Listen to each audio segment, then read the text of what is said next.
La question pour vous, je ne nie pas les crimes du colonialisme, pas une seule seconde. J'aimerais vous poser une question. Combien de temps les anciens pays coloniaux doivent-ils être punis? Ensuite, l'un des plus grands, des plus importants et des plus longs empires coloniaux de l'histoire était l'Empire turc. Faisons-nous cela à la Turquie? Disons-nous à la Turquie qu'elle doit voir son identité effacée? Presque tous les peuples ont, à un moment ou un autre, commis des actes pour lesquels ils pourraient être punis historiquement. Mais pourquoi? Je me demande, est-ce parce que ce sont les Européens que l'on entend toujours, à qui l'on offre toujours ce choix? Un musulman découvre pourquoi il ne faut jamais débattre avec Douglas Murray.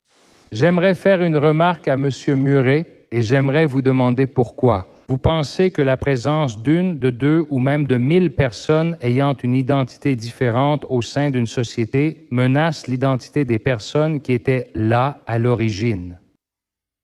Que vous estimiez cela une préoccupation légitime ou une peur primaire, et que vous soyez d'accord ou non sur le fait qu'une peur primaire anime une foule et la transforme en meute.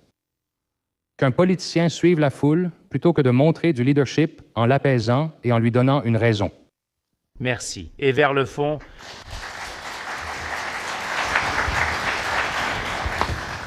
Je suis contre la motion. Et j'aimerais dire que l'Union européenne a été la prochaine puissance coloniale. Donc la plupart des pays du tiers-monde ont été exploités par nous.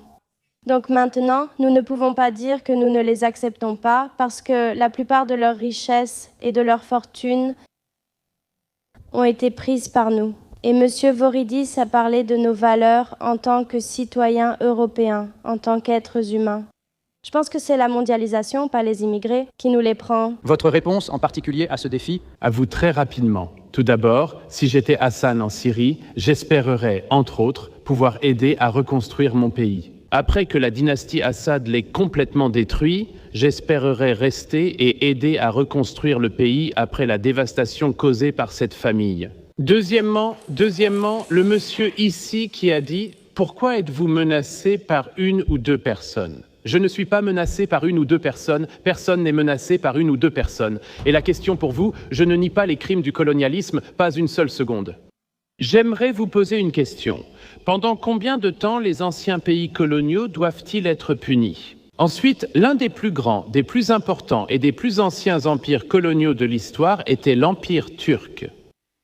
Faisons-nous cela à la Turquie? Disons-nous à la Turquie, vous devez effacer votre identité? En ce qui concerne la punition pour le passé, presque tous les peuples du monde, à un moment donné, ont fait quelque chose pour laquelle ils pourraient être punis historiquement. Mais pourquoi, je me demande, est-ce que ce sont toujours les Européens à qui l'on propose ce choix, que l'on entend toujours parler de cela? J'aimerais simplement souligner que la peur de l'autre et de l'inconnu est politiquement encouragée en période de crise. En guise de substitut pour faire face à la crise, en personnifiant et en rejetant la faute de la crise sur ceux qui sont le moins capables de se défendre, ne faites pas cette erreur. S'il vous plaît. Je ne pense pas, n'est-ce pas? Juste très rapidement. Je viens seulement de m'en rendre compte. Je ne vois pas d'accusation contre les immigrés pour la crise, qui, selon moi, est surtout attribuée aux banquiers et financiers en Europe. Je veux dire, peut-être que nous regardons des débats différents. Parlons de la migration, s'il vous plaît. Qui a le micro là-haut? Bonjour, je suis Vassilis Papadopoulos. Je suis actuellement indécis et j'aimerais m'adresser à Douglas Murray, puisqu'il a mentionné deux choses complètement différentes, ce qui est en fait vrai concernant les villes où les immigrés arrivent. Y a-t-il deux sociétés différentes, deux sociétés parallèles, ou bien les habitants locaux perdent-ils réellement leur identité? Comment la perdent-ils s'il y a deux sociétés différentes et parallèles? Douglas Murray, rapidement. J'aimerais simplement revenir sur le point que j'essayais de faire valoir, à savoir que vous pouvez intégrer les gens si vous avez une intégration à la base, si vous avez une immigration à la vitesse à laquelle cela s'est produit, comme cela s'est produit au cours des siècles passés. Mais si vous avez une migration à la vitesse à laquelle elle se produit actuellement, comme dans les exemples que j'ai donnés, la même quantité d'immigration toutes les 2 semaines, tous les 2 mois, qu'il y en avait auparavant sur plusieurs siècles. Alors vous ne pouvez pas intégrer les gens, alors vous n'avez aucun espoir d'intégrer les gens, alors les gens viendront. Ils n'auront pas à rencontrer qui que ce soit de la société dans laquelle ils arrivent et ils mèneront des vies parallèles. Et il y a toutes sortes de misères qui découlent de cela. Deux sociétés parallèles en même temps. Je pense que c'est un très bon exemple du préjugé contre les migrants. Tu es condamné si tu te mêles parce que tu influences les natifs, mais tu es aussi condamné si tu restes à part parce que tu gardes en quelque sorte une identité. J'insiste sur ce point depuis très longtemps. Pour une raison quelconque, les gens aiment pointer du doigt l'Occident et ses défauts, et ils ne regardent jamais l'Orient, ils ne regardent jamais le monde musulman. Ils ne disent jamais « regardez ce que vous faites aux femmes, regardez ce que vous faites aux homosexuels, aux personnes LGBTQ ». Toute personne qui ne correspond pas à vos valeurs, vous la rabaissez, vous l'opprimez.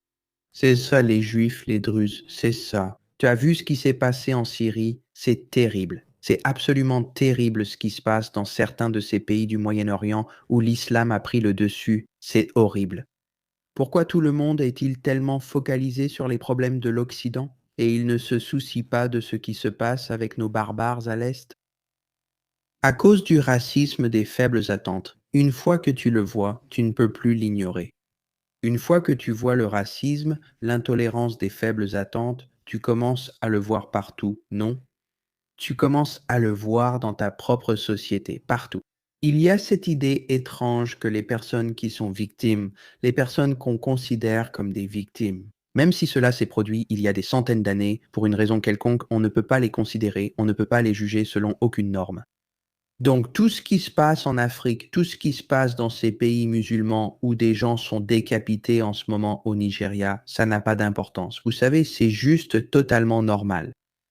Parce que ce sont des barbares complets. Qui se soucie de ce qui arrive aux Palestiniens? Qui se soucie de ce qui se passe à Gaza quand ce n'est pas Israël qui le fait? Parce que, encore une fois, ce sont tous des barbares. C'est dégoûtant de voir comment les gens écartent les autres comme ça. Et c'est pire que, par exemple, les tenir responsables, parce qu'ils ne changent jamais, ils ne changeront jamais. Si vous avez du racisme des faibles attentes, pour en savoir plus, abonnez-vous à la chaîne. Si vous voulez nous aider à faire plus de ces vidéos, vous pouvez aller sur buymecoffee.com/Jewish Uncensored. Merci d'avoir regardé et je vous dis à la prochaine.